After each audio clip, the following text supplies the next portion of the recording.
नाज़रीन गिरामी, अस्सलामु अलैकुम रहमतुल्लाहि व बरकातुहू। सीधी बात के ताज़ा तरीन प्राइम टाइम में आप लोगों का इस्तकबाल है।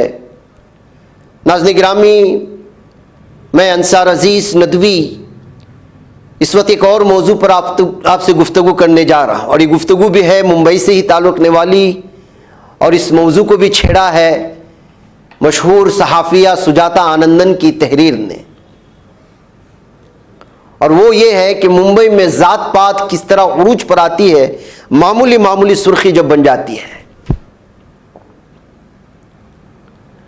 उन्होंने जो अपने अंग्रेजी अखबार में कॉलम लिखती है, वहाँ उन्होंने लिखा कि नेशनलिस्ट कांग्रेस पार्टी एनसीपी सुप्रीमो शरद पवार ने कहा है कि किसी भी शख्स की ज़ात उसकी पैदाइश से ही होती है और उसे बदला नहीं जा सकता।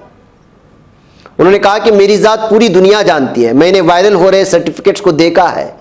एक मेरा स्कूल छोड़ने वाला सर्टिफिकेट है, और ये महाराष्ट्र एजुकेशन सोसाइटी के हाई स्कूल से जुड़ा है, और ये सर्टिफिकेट असली है। इस पर लिखी हुई बातें दुरुस्त हैं। उसके अलावा एक अंग्रेजी में लिखा हुआ डॉक्यूमेंट जारी हुआ है जिसमें मेरी ज़ात को ओबीसी बताया गया है। वो मजीद कहते हैं कि मैं ओबीसी का पूरा एहतराम करता हूं, लेकिन मैं अपनी ज़ात छुपा नहीं सकता जो मुझे पैदाइश से मिली है। शरद पवार ने ये बातें सोशल मीडिया पर वायरल हुए उन दो दस्तावेजात के सिलसिले में कही हैं जिनमें शरद पवार को ओबीसी बताया गया है। शरद पवार ने कहा कि वो ज़ात का इस्तेमाल सियासत के लिए नहीं करते हैं और ऐसा कभी नहीं करेंगे, लेकिन वो मराठा तबके की इश्यूज को हल करने की कोशिश करते रहेंगे। इस सवाल पर कि क्या रिजर्वेशन को लेकर ओबीसी और मराठा तबके के दरमियान दुश्मनी बढ़ रही है, शरद पवार ने कहा कि दोनों तबकात के दरमियान ऐसा कोई मसला नहीं है। उन्होंने कहा कि मुझे ज़ाती तौर पर लगता है कि ओबीसी और मराठों के दरमियान कोई तनाज़ा नहीं, हालांकि कुछ लोग ऐसा माहौल जरूर बनाना चाहते हैं। वायरल हो रहे दस्तावेजात को लेकर शरद पवार की बिटिया सुप्रिया सोले ने भी कहा कि सियासी साजिश है। बारामती से एनसीपी रुकन पार्लियामेंट सुप्रिया सोले ने कहा कि जात सर्टिफिकेट के दावे गलत हैं और सर्टिफिकेट फर्जी हैं। उन्होंने कहा कि शरद पवार को बदनाम करने की साजिश है, किसी की बचकानी हरकत है। ये सोचना चाहिए कि जब शरद पवार 10वीं दर्जे में पढ़ते थे तब क्या इंग्लिश मीडियम स्कूल थे? गौरतलब है कि शरद पवार की पैदाइश 1942 में हुई थी। उन्होंने बारामती में मराठी जबान वाले स्कूल से तालीम हासिल की थी। बाद में पुणे के अंग्रेजी मीडियम कॉलेज में गए थे और 1955 से 57 के दरमियान स्कूल से पास आउट होते हुए होंगे। यहां दिलचस्प है कि उस वक्त ओबीसी दीगर पसमानदा तबके का वजूद भी नहीं था। आइन में सिर्फ एससी और एसटी को मंजूरी दी गई थी। ओबीसी का जिक्र तो विश्वनाथ प्रताप सिंह की हुकूमत में 80 की दहाई में पहली बार मंडल कमीशन की रिपोर्ट में सामने आया था। मुदल्लल तौर पर देखें तो इस तरह शरद पवार की जात को ओबीसी बताना मुझे का कैस लगता है। इसके अलावा शरद पवार तो खुद को फख्र के साथ मी मर्द मराठा, मैं एक मराठा मर्द हूं कहते रहे हैं। ऐसे में शरद पवार खुद को ओबीसी के तौर पर कैसे स्कूल में रजिस्टर करा सकते हैं? तो सवाल है कि आखिर शरद पवार का फर्जी सर्टिफिकेट क्यों वायरल हो रहा है मुंबई में? मोटे तौर पर देखें तो उसकी जड़ें महाराष्ट्र में चल रही मराठा रिजर्वेशन तहरीक से जुड़ी हुई मालूम होती है। इस तहरीक को संभालने में मौजूदा शिंदे हुकूमत ने आग पर जलते जैसा काम किया है। शिंदे हुकूमत ने तहरीक कराने वाले मराठों को कुंभी जात का सर्टिफिकेट देने का वादा किया है। कुंभी दरअसल मराठों की ही एक ज़ैली जात है जो रिवायती तौर पर खेती किसानी से जुड़े लोगों का तबका है, लेकिन मौजूदा सियासी मंजरनामे में वो मराठा नजर आते हुए भी ओबीसी रिजर्वेशन का फायदा लेना चाहते हैं।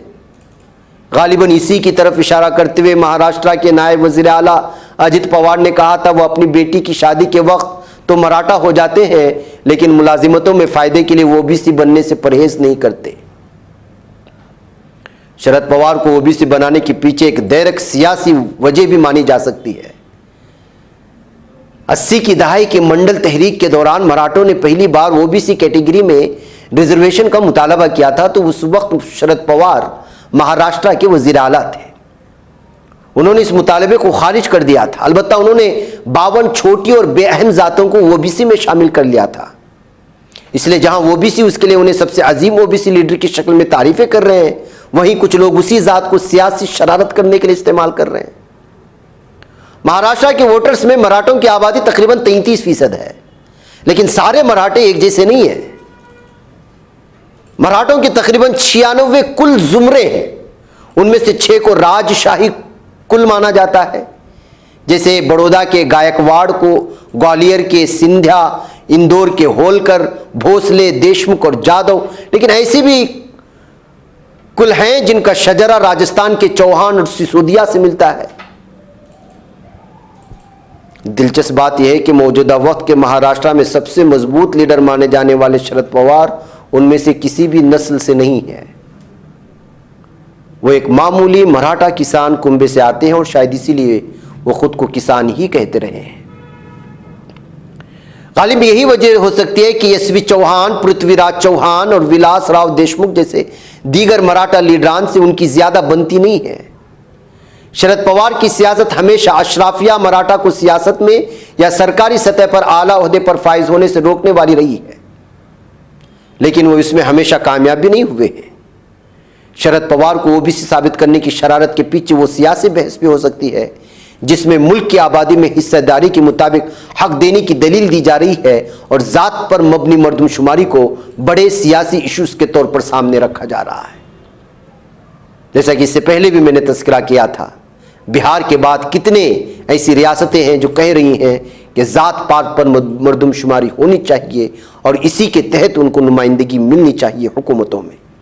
क्या यह हो पाएगा देखना है, और किस तरह से भारत में जात पात काम करती है, उसकी सियासत काम करती है, और इलेक्शन से पहले पहले किस तरह के ये सियासी अलग अलग तरह के मुद्दे और तनाज़े खड़ा किए जाते हैं। इसके लिए ताज़ा मिसाल शरद पवार की एक जाली और एक असली सर्टिफिकेट है। नाज़रीन, मुझे इजाज़त दें। अस्सलामु अलैकुम रहमतुल्लाहि व बरकातहू। आइए अपने ख्वाबों के घरौंदों को बाबरकत बनाते हैं, उनके दीवारों को कुरान की आयात से सजाते हैं। जी हाँ, दिलकश, दीदाज़ेब, रंगीन व खूबसूरत कुरानी आयात से कुंदा तख्तियों से अपने घरों की जीनत को दोबाला करने के लिए हमें मौका फराहम करें। शहर बेंगलुरु के मशहूर व मारूफ अरबी व उर्दू कैलीग्राफी शोरूम में हम आपका इस्तकबाल करते हैं। आप कुरान की किसी भी आयात या अहादीस की कैलीग्राफी के लिए हमें ऑर्डर दे सकते हैं। मुख्तलिफ डिज़ाइन दस्तयाब हैं और आप अपने डिज़ाइन के तहत भी यहाँ ऑर्डर दे सकते हैं। आज ही तशरीफ़ लाएं या इस नंबर पर राब्ता करें या हमारे इंस्टाग्राम पेज को फॉलो करें। तफसीलात स्क्रीन पर। तकमीली तलबीना, ताकत, सेहत और शिफा के लिए सुन्नत और तिब्बे नबवी का बेहतरीन नुस्खा। नाजरीन, क्या आप भी खुशहाल मालदारों की तरह कामयाब बिजनेस करके हजारों और लाखों रुपए कमाना चाहते हैं? अगर आपकी हाँ है तो आज ही से अपने इलाके में तकमीली तलबीना का आसान बिजनेस करना शुरू करें और चंद ही महीनों में कामयाब बिजनेसमैन बनने के तरीके बेहतरीन तजुर्बों के साथ सीखें। बिजनेसमैन बनने का ये मौका कहीं आपके भी हाथ से चला न जाए, इसलिए अभी हमसे राब्ता करें। 9890963757। Takmeeli food products private limited, Malegaon, India. बच पाता है कोई सहाफी की निगाहों से, मिलाता है ये लोगों को मोहब्बत की पनाहों से। करम और दर्द मंदी का है एक संसार, सीधी बात। अजीमत जुर्अतो हिम्मत का है इजहार, सीधी बात। अजीमत जुर्अतो हिम्मत का है इजहार, सीधी बात। ये चैनल हक निगर बनकर कुचल देता है फितनों को।